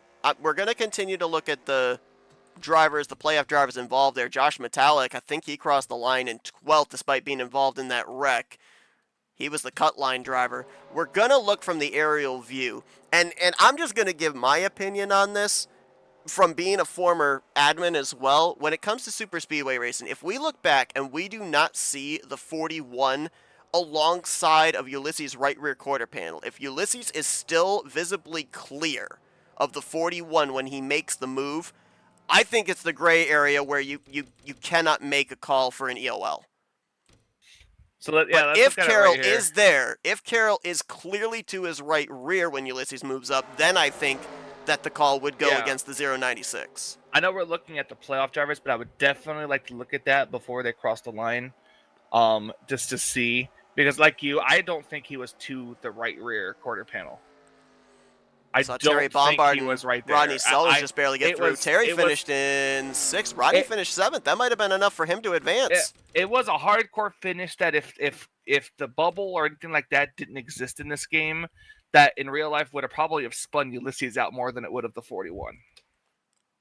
We'll take Yeah, the that's right on onboard board, here. Cody. We'll take the onboard with Cody, and then we're going to go back and we're going to look at an aerial view. Cody was just like, well, it's another race that's going to ruin, and then all of a sudden there's a car on his roof, and he's not lifting. And right there, going the outside, that's what got him 3rd place. From 16th to 3rd, possibly 2nd, depending on what call they make here. Let's go to But the yeah, aerial now view here. I want to see the aerial view of the 41 in this. And you went, yeah. Yeah, no, well, you went too far back. Right there, you just rewind. Come on, Mr. Graphics, man. Let's see. Wonder if the... Yeah, okay. So let's I watch this. would almost say the rear chase camera probably would give you a better look. It might, but we're going to look here first. Right here, you see he'll start to move up, Starts and then moving. he's up. not even clear of his bumper yet. Like right there, just barely clear. No, he's still in front of him. Yeah, he is. If Denny was to his right rear, the It would spin be a up to the wall completely would have been different a story. lot more violent. Yeah. I mean, it was enough to flip him over, It definitely was. but I think that's just NR physics. Yeah. And we've seen a lot of bumper grab here Yeah. in this series. You kind of go back to the last elimination race. The driver that crossed the line Yeah. in 2nd, Brian Schilling, had a bumper grab incident coming to the checkered flag mid-pack that ended up causing a wreck. We've seen a lot of bumper grab with this mod this season. Well, I would like to let's go back to live to see, because remember, some people were very close on gas here. So We got a lot I of mean, drivers that did even not if he reach the does- conclusion of and this like I one, said, I wanna including pers- Grant Wesley. Grant's going to be eliminated from the Final Four. yeah. Oh, somebody just disappeared back there. Might have been Cy Jones. But yeah, I personally want to say, and this is in way part of no favoritism, is that No. I agree with what Seth said. He wasn't to his back bumper. Yeah. It was blocking. The caution was out, and you were racing for the finish. So I personally believe that this should not get called on Ulysses, but I don't know. It depends on just how these guys have been admitting since this game first came out. So Shout out to some of these guys able to get through that, though. We already mentioned Cody. Rodney Sullins did a great job. So did Richard Martin, Terry Bombard. How they were able to get through that incident, I have no idea. They I wish I found was a just fly the on right path to be able to go through the middle. I wish I was a fly on the wall of the admins right now.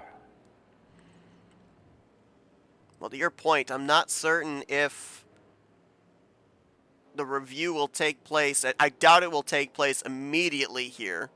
Well, with championship implications and getting the points correct, I think it should. Yeah, I don't know. I don't know. We will definitely be keeping an eye on the incident report here during the course of this week, if indeed that's when they do the reviewing. But it looks like Ulysses Sandoval, he'll at least tonight. For the time being. Yep, he will cross the start-finish line. He'll pick up his 4th win on the season. The fuel strategy games work in his favor again. And for the time being, he has advanced his way into the Final Four to compete for the championship. Brian Schilling, who crosses the line in 2nd, he was only 1 point below the cut line. He should be safe to advance. It's going to be interesting to see who the other two are, because you could make a case for Josh Metallic to still be up above the cut line. He was the cut line driver. He finished 9th. Rodney Sullins came into this race 7 points below the cut line, and he finishes in 7th. I think it's going to kind of depend on where they were in relation to Jeremy Jeffries. Let's see. Josh was 6 points behind Jeremy. He finishes 5 positions ahead. Rodney came into this race 13 points behind Jeremy, and he finishes 7 positions ahead. Ooh. It's going to be really close, I think, between Jeremy, Rodney, and Josh for the final 2 spots. Nofsker, I think he's not going to advance. He was 18th, and he was below the cut line. We mentioned Grant. didn't make it to the checkered flag. What about Chuck McClure? He finishes 20th. Rodney Sunland said he had quite the view, so if you're willing to do one more quick replay before we do the post race. Yeah, we can definitely check it here.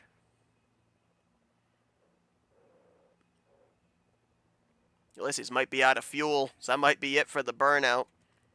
We'll go back and take a look at the onboard there with Rodney Sullins.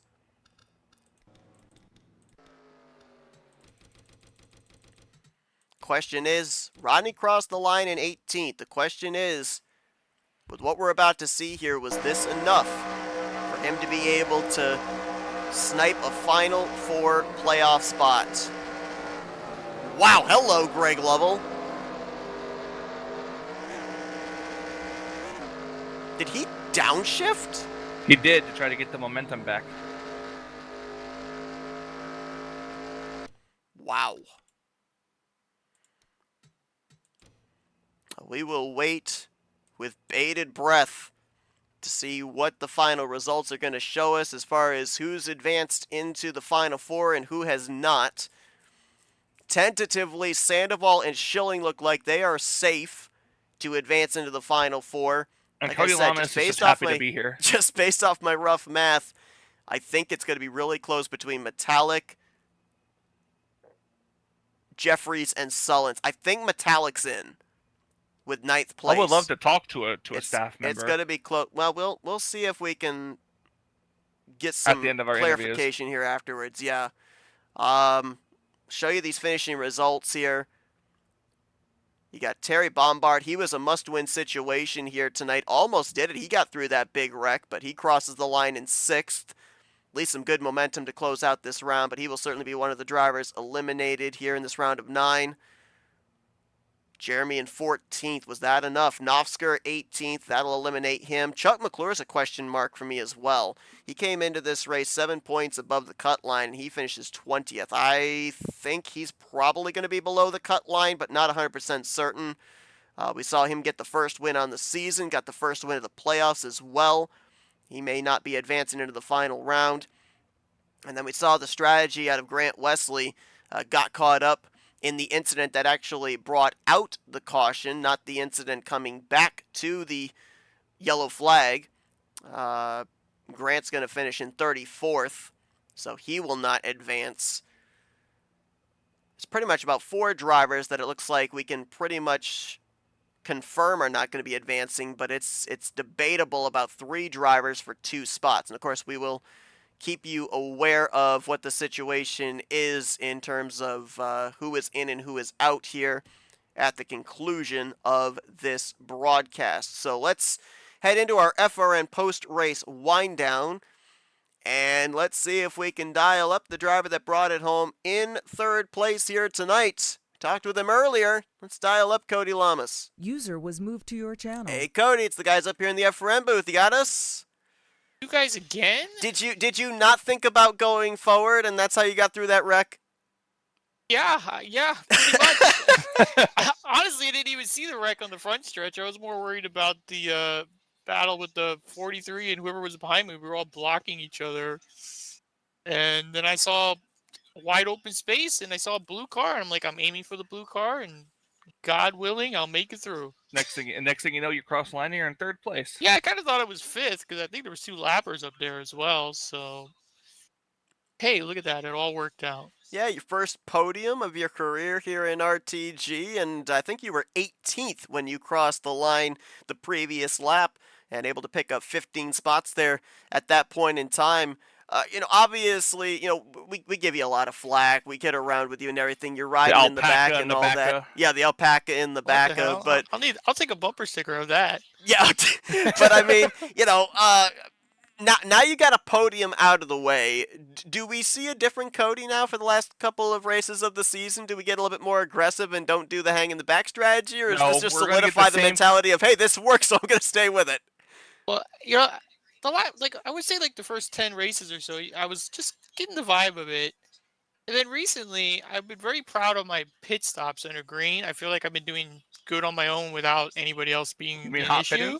Yeah, hot pitting I felt pretty good with. I've I believe in last week I came out in the top 10 cars after pitting before that yellow came out. So that was really important to me to get the pit stops figured out.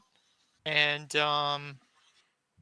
yeah, you kind of get the vibe of it now to say, like, when you first moved me in, I said to myself, usually around 20-ish, 30 to go, these guys like to go single file and hang out, and then we'll end up being in a fuel mileage race. So I kind of started working my way up there. Then they wrecked. And then I was like, all right, this is the restart that'll do it. Then they wrecked. And then I was just like, all right, we're going. Here we go. And then, I mean, that was a doozy back there, man. People, damaged, blowing gears, blowing engines, blowing fourth gear, running out of fuel. felt like I was playing dodgeball on some of those restarts. That's all good fun, right? It's a good time. I enjoy it. Keeps you alert, that's for sure. Oh yeah, definitely a big wreck like that'll wake you up in a hurry, but able to find your way through with about another half dozen drivers, able to shoot right up the middle, which is usually not the safest place to try and avoid a wreck, specifically in the trial, but hey, it works. You bring it home on the podium for the first time in your career. Congratulations on that. Before I let you go, Cody, floor is yours for thank you, sponsors, and shoutouts. Thanks you guys for broadcasting. Finally, see, I told you all you had to do was move me in the booth once, and it would be good. And look at that. There it Now is. Keep it going. Well, I can't say thanks to the Panthers because they're all spread out all over the United States and Earth. Just name them off individually, every single one. Yeah, on the roster. every country: Canada, Northern Canada, Central Europe. Sure, we'll go with that. Maybe it'll turn into a P2. I did hear some rumblings that there was some blocking going on. So a lot of people displeased with that. So hey, maybe we'll get a P2 out of this as well. But no, it's just Yeah, I'll say that's what we were looking at. We were hoping to get some early rumblings on that one, but I mean, we have our opinion. We're just waiting for the official word. Yeah. I went back and looked. It's definitely interesting. Can't say I'm surprised, but hey, it is what it is. But yeah, no. I'll see you here next week. How about that? We'll make that a promise. Oh boy, you heard that? You heard that, Michael? Yep. So when he's not here next week, then we get to yell at him. Yep. You can yell at me under caution. We'll drag you up. No, we'll drag you up. No, you're not allowed to drag him. No, if you drag him up during the race, then he's made good on his promise that he's up here in the booth next week. Yep, that's true. You can't loopholes. Come on, man. Damn, I wish I thought of that. Well, Cody, congratulations. Great run for you here tonight, surviving that final wreck and bringing it home in third place here tonight at Talladega. Yep, thank you guys. 2 more races to User clouse was out the moved out of your season for channel. Cody Lamas. One driver you moved him out. I was going to kick him. Well, you know what? No. I kicked him anyways. But... If you kicked him, he'd spit at you, and I don't want to get in between the two of you. One driver that we know for absolute certain is moving on to the next round of the playoffs, brought it home unofficially in the runner-up position. Let's dial up former champion Brian Schilling. User was moved to your channel. Hey, Brian, Michael and Seth up here in the FRM booth. You got us? Yeah, long time no see. Hey. Second place, possibly first, depending on how this call goes. Yeah, we'll have to wait and see. I mean, the race is definitely unofficial, but I mean, either way I'm in. It's all I could hope for. Wild one here tonight. I mean, I can only imagine the stress that was going through yourself and the other playoff drivers here tonight, because I'm looking at the field for most of this race, and we had usually about 8 of the 9 playoff drivers making up most of the top 10. You guys were all in close proximity. We documented how close the points were coming into tonight. One false move could be a huge shift in gaining or losing positions, which of course translate to points. How stressful was it for you? Because a lot of times I'll talk with drivers and they'll say, yep, I'm counting cars, I'm counting points. Is it even possible to do that when everybody's as close racing as they were tonight, specifically those playoff drivers? Before the race started, I'm talking to Chuck and Tim, and it's like, they're like, we just need a good finish. And, my response was, I don't know if that's good enough. With it being so close in points, truly the only way that you knew you were going to get in is to win the race, essentially. Or, finish second or third if you were further up in the points, but I was 5th, so win definitely was optimal.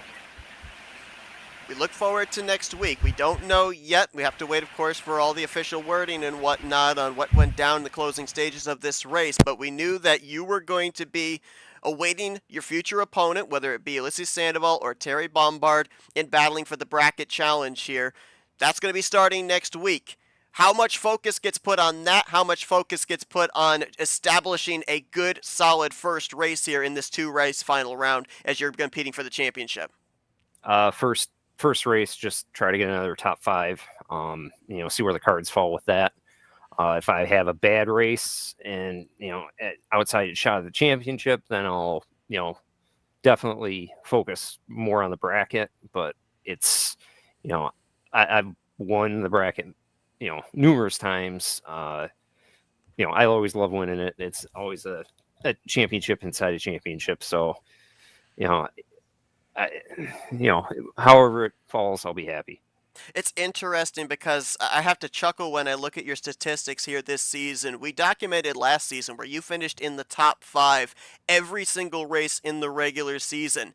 Kind of flipped the script here in season 65. As soon as the chase points got reformatted, 4th, 2nd, 5th, and now 2nd. A lot of momentum, a lot of consistency here, and with this 2-race final round, it's not a one race and that's it. You got to be consistent over the final 2 races. Do you think that gives you a leg up on the competition of whoever the other 3 drivers you're competing for the championship is going to be? I would love to say yes, but any of those guys, regardless of how this falls, they're so tough to beat week in and week out. It's just, like at the end there, I was the lucky one that got through it, where most of them unfortunately got caught up in it. So that's a lot of times the difference maker, unfortunately. Well, looking forward to seeing what happens in these final 2 races as you look to maybe double down here in season 65, maybe take the overall championship here in the Talladega Challenge Series along with the Bracket Challenge Championship, which you've formally won here as well. We wish you luck starting the final 4 next week at Burnt Screwdrivers Raceway. Congratulations on the solid run here tonight as we await to see if it's going to be 2nd or 1st place. Best of luck next week. Before I let you go, we'll hand the microphone over to you for thank you sponsors and shout-outs. Well, thank you as always for putting this on. Rodney, thanks again for the hot rod. This thing is treated me well so far, so I'm going to keep with it. I'll bust out the Havana Brisa card next season for sure. Thank you, admins, sponsors, owners, drivers, Chuck and Tim. Gutted to see you guys get caught up in that. Same thing, Grant, Josh, Jeremy, those guys have run so hard all season, and I feel bad for whoever ends up getting caught out on it. I wish we all could be fighting for it. I'm pretty good friends with all those guys, so but yes, and just thank you everyone. Brian Schilling brings it home. 2nd place unofficially here tonight, Talladega Super Speedway. He will fight for a championship starting next week in the Final 4 under the lights at Burnt Screwdrivers Raceway. Congratulations once again on the great run here tonight, and best of luck next week in the final round. Thank you. User was moved out of your channel. And let's see if we can go down to victory lane, dial up 4-time winner, Ulysses Sandoval. User was moved to your channel. Hey, Ulysses, Michael and Seth up here in the FRM booth. You got us? Hey. Oh man, I mean, a lot of emotions I gotta think gotta be running around in your head. I mean, it's crunch time, you're trying to make it on fuel. That caution comes out that you need to be able to maybe coast on fumes across the line for the checkered flag. You've got drivers breathing down your neck coming around out of turn 4. You go up there, make the move for the block, bumper grab, and chaos ensues. Now, we understand that the win may be unofficial right now, but going inside the cockpit of the 096, what did things look like from your standpoint in that final run to what was the proverbial checkers? Well, it has always looked like, when in every other race, when you go hard and block, that's what we all do in this league, any other league that, go hard racing.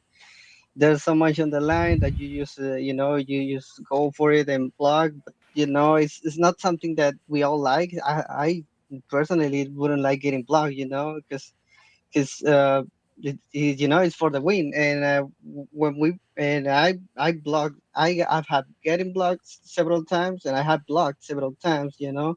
When I get blocked, I just leave. I know there's gonna be a race. So when I get blocked, I just leave. To avoid carnage. And when I block, well, I feel like it's racing. But I know people don't see it the same way as I do, and I owe people a lot of apologies. I know blocking it Honestly, depends on part of who. this. It's part of the sport. Yeah, but it depends on who gets the bad end of it. Is what happens, because with remember the Daytona, is blocking that aggressively is something you didn't expect me to do, said. So and even on that race when I blocked the 931, it's not something that he appreciated. And yeah, there's a lot of I gotta think about, a lot I gotta to do right now. I need to certainly make some apologies about being overly aggressive, because I got my messenger filling up with messages from you know and well, just focus on what goes next. It's what happened tonight is another gamble that I usually make. If I get in the win or not, that's the gamble I took. And I'm risking everything, both the brackets and the championship for just one move, because I maybe would have, get let my the other driver pass me, and then lose everything if possible. Everything just happening to me. I'm not up to thinking about right now. I just gonna wait. Give me some time to chill out, calm down. Like always, I'm just like it happened October. That is not acceptable. So I gotta think about if what I did is wrong or not. That's what I gotta think about. Well, I mean, obviously, as you said, take a little bit of time, which we completely understand. I do have to ask you, though, with an opportunity here to make your first appearance in the Final Four. We saw you play the unorthodox strategy on Fuel that got you your third win. Unorthodox strategy here as well. We saw Grant Wesley actually run the same identical strategy. You had some teammates up there to be able to work with and play some defense for you during the course of that run as well. Do we see unorthodox strategy here in these final two races of the season if given the opportunity, or do we play it a little bit more safe now based on the fact that there's only going to be four of you competing for the championship, that the points gap could be huge between the four of you even after the conclusion of next week's first race of this Final Four at Burnt Screwdrivers Raceway? Well, funny thing is that coming to this race, I said to myself, don't take that gamble. Sometimes it doesn't work. Like last race, it didn't work. I didn't have enough fuel to make it to the end, and I had to go to pits and lost a lot of track position. In this case, it was the same thing. I was like, don't. I'm not gonna take a gamble. I'm not gonna let what happened last week happen this week. And then I had the chance, and I was, come on, you. I got the devil, what do you call it? My bad self on my right and my good self on the left, saying don't do it, and the other one was saying do it. Come on, What did that's your what you do. chicken tell you to do? Oh man, about the chicken, he was chilling like the the majority of the race. He was just sleeping, But but before the caution, before the last caution, he woke up, and he was, I don't know what he was trying to do. He was looking for another place to live, and so he was trying to jump on my wheels. I always put my hand to block him to go everywhere, and I called my sister to tell her, you know what, take the chicken. I need to finish the race. He gave me good. I guess he gave me good luck on the first half of the race. When he left, well, it's of bad luck. But we'll see. Have you guys found any names for him? The only suggestion we had in our comments was from Al Sullins, and he said to call him Bama Chick. No, and No. I also said to call him Eddie. That sounds like good names. I was thinking about what Michael said. I guess I'm gonna name him out of the box. That's what I was thinking. I like that. I do too. That's good. Well, Ulysses, congratulations on the victory here tonight. You currently stand alone with most victories in Season 65, your 4th trip to victory lane, and a The ticket only thing into... I can say is that I hope it sticks. Yeah.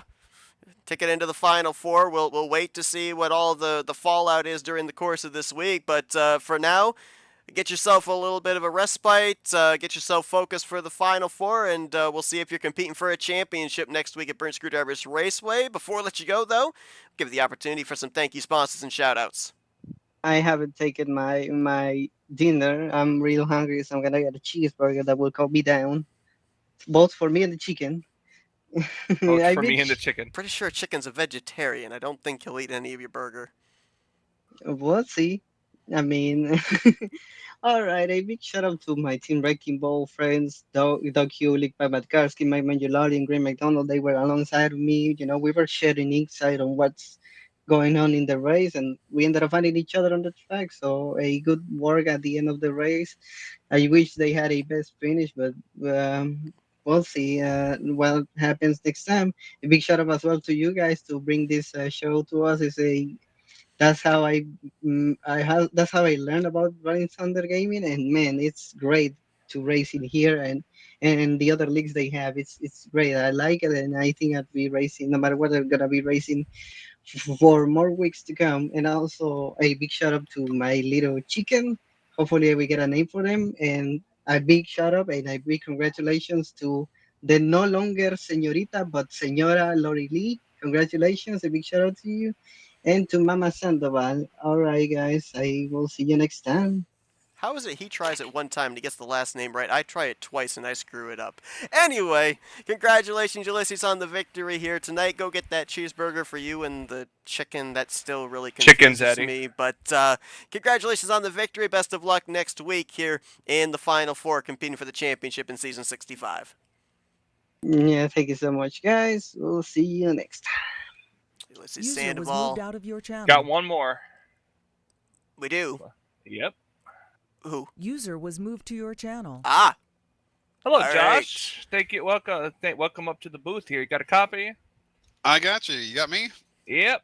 Well, as a fellow admin for the Tally Challenge, we wanted to get your opinion, hopefully one that can shed a little bit of light onto the subject of that finish between Ulysses and the 41.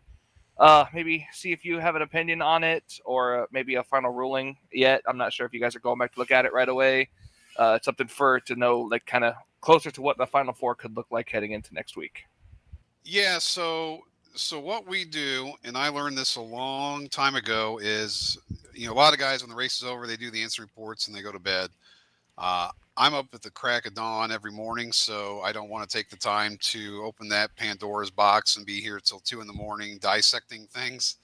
So we do it the next night, and it's all three of us, Tim, myself, and Rodney. So whatever I tell you I think it is, they may disagree. I will say last week we had 2 calls, incidents that were protested, and they both won by the drivers. So even whatever the call is, there's still the chance to protest if it is, if something's called an incident. I don't know. I don't know which way it'll go. We haven't made the call yet. And it's all three of us. So, yeah, my best answer is stay tuned. Things to remember, it's going for a win. It's coming to the checkers or the effective checkers. So things like that make a difference. But I can't give you an answer if it's a win or if it's a penalty. We'll review it as a group tomorrow and make that call. Would you be able to... Oh, sorry, Seth, go ahead. I'm just going to say, because I kind of like this scenario that we have, because I feel like people, when they tune into our broadcast and everything, they don't know, so they don't know to appreciate what goes on behind the scenes, and we get a little bit of an insight here into what you're talking about with yourself and Rodney and Tim doing these post-race reviews and everything. how difficult and or easy is it to make these type of calls here with all the type of scenarios, specifically with a super speedway series? Because I feel like if it's a speedway series, a road course, a lot of the calls are cut and dry, but there's so much gray area in a super speedway race. Yeah, you hit the nail on the head. The difference between doing an instant report here versus most other tracks, and I'm not diminishing what the other admins do. They're all tough, but here, anytime there's a wreck, it's not because you're overdriving, you're out of control, you're loose. You're in total control until you're wrecking. You're not. This isn't like Dover where you're sending it and hoping it sticks and doesn't self-spin on you. So it's tougher. Because the racing is more close quarters. There's more pushing. It's very difficult. And I'll say this: we've had caution-free races where we still argued amongst ourselves on, something happened in the pits. Is it a penalty or not? So I'm like, if we can't have a caution-free race and still not agree, we're never going to agree on all the calls. So people think we're some kind of unanimous, 3-0 each call. We're bouncing ideas and not arguing, but disagreeing back and forth all night long, going through these things. Not in a negative way. We're just, I don't think, I think you're wrong. I think I'm right. So back and forth. And then eventually we just say, make your call and majority wins. So I haven't seen it. I just saw the 41 go sideways. I dove to the apron and then I got clipped and I thought I was done. And then, I checked the F2 and I got across the finish line. I'm like, I might be okay after all. But yeah, we don't do it the night of. I don't do it because sometimes you get emotional. Not emotional, but you get, if you get caught up in something. Well, you deal with the emotions. If you get caught up with a silly wreck, you're dropping the hammer on everybody that got an incident that night. Whereas if you get a win, everything went your way, everything might be a racing deal. So. You go to bed, you come back the next day, you're clear-minded, and each of the three reviews it, and they make their calls, and each time it's the majority wins that the call is. Well, we appreciate you taking the time for this. I want to switch gears here since we have the opportunity to talk with you. Let's go from Josh Metallic, the admin, to Josh Metallic, the driver. You talked about that adventure you had from the entry to the tri-oval to the start-finish line, able to gather the thing back up. You bring it home in 9th. Unofficially, we're showing you in 3rd place. Even if we end up having a call later on this week, you've advanced into the Final Four. Right now, depending on whatever the situation is, you'd be the only driver in the Final Four without a victory. That doesn't mean a whole lot because I remember back when this. In his face for? Well, hold on. The first season that we had this 2-race final round implemented, we ended up having DMAR go to the championship victory lane without a single victory. So, I mean, hey, does lightning strike twice here? Do we end up seeing you put together an incredible final round here and pick up another championship in the Talladega Challenge Series? It's possible. Just been dodging and weaving all season long, trying to avoid most of the carnage. And, some guys got really screwed in that last wreck. I mean, whatever the call is, it just sucks seeing guys have that be their fate. But yeah, I'm excited. Didn't think I'd be this far or have a shot, and especially when I got caught up in that. Usually when there's a wreck at the front, you figure the guys in the front get caught up and the guys in the back, they just slow down and drive on by. And that's what I thought happened for a second. I'm like, I'm done. I'm out. Just like that. And I was in a good spot. I think it was like the second behind Ulysses. I might have been the second playoff guy in line, somewhere around there when that wreck happened. And I'm spinning the infield backwards and I'm like, oh no. And then I see Tim, I see Chuck, I see them all. I'm like, okay, and got going, checked the F2, and I was like, holy crap, I think I dodged a bullet. Yeah, I was in it, got caught up in it, but still lucked out. Well, Josh, congratulations on surviving, advancing into this final round to compete for the championship. We talk about it all the time, and it seems like it's been more specifically in this season than anything. The consistency can win championships. Best of luck here in these final 2 races, this final round to compete for the title starting next week at BSR. Thanks, guys. Appreciate you very much. Love these broadcasts. They're a hit as always, man. So I can't wait to watch this one. Yeah, you know how we come up with nicknames and everything like that, or at least I do when it comes to some of these drivers. Like, what do you say, Seth? Jeff Crivello? I call him Crivello DeVille. Mike Mangialardi. Mike Mike, Mangialardi. do you have a nickname, Mike? Like Storm and Norman Schwarzkopf? That's what my old weightlifting teacher used to call me. No, my nickname stems way beyond NR racing. His nickname for me is Ditch Diver, but that's another story. Yeah, I'm never gonna live that one down. But no, it's like Mike Mangialardi for me is Mike Man. I'm having a party.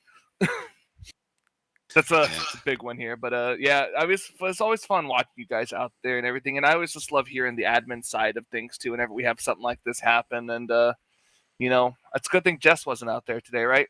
I'm sure she would have been having a blast. Yeah, it was some great racing. That last restart, there was a wreck before we took the green, and I looked down and it's yellow. I'm like, oh, the yellow came back out. Well, then it went green, and I threw it into fourth because I don't know what I was doing. I thought we were staying yellow, and then we're green. I get punted, so I stack up the whole line, and then I fall back to like 20th or something, and I'm like, oh, we're single file. This is over. So I made a big mistake. I got lucky. I got really lucky tonight. I shouldn't have been in there. Just, yeah, I don't know. I'm still trying to process how that happened. Well, okay. Yep. I was going to say the same thing, Seth. Okay, go ahead. You can sign him off. Go ahead.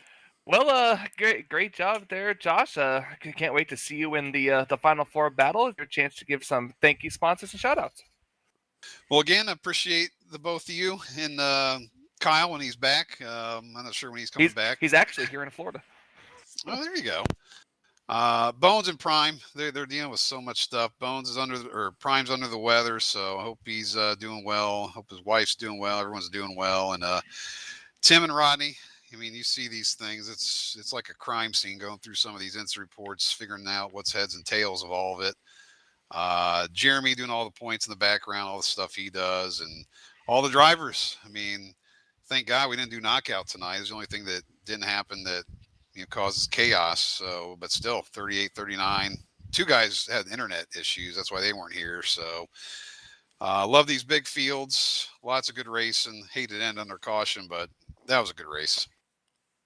Well, Josh, thanks for taking the time to talk with us here. Give us a little bit of an insight of what goes on behind the scenes. We'll look forward to keeping track of what happens during the course of this week, as we'll know what exactly information to pass on to everyone that tunes into next week's first race of the Final Four. Congratulations to yourself on advancing into said Final Four to compete for the championship starting next week.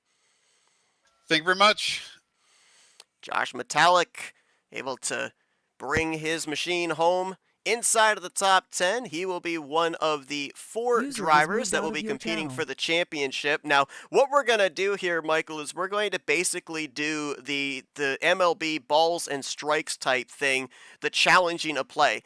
Until the call is overturned, we are going to announce it as if the win stands for Ulysses Sandoval. So as of right now, your Final Four to compete for the championship, and a big shout out to Jeremy Jeffries, as Josh said, for putting these points together for us to have this to announce to everybody before we sign off. Sandoval gets in through the victory. Brian Schilling, who we talked to that brought it home second, he will be second in points at the conclusion of this round of 8.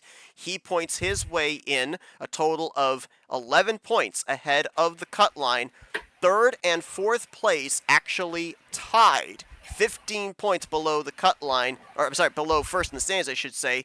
The driver we just talked with, Josh Metallic and Jeremy Jeffries, which means that 5 points back from that cut line was a tie for 5th between Chuck McClure and Rodney Sullins.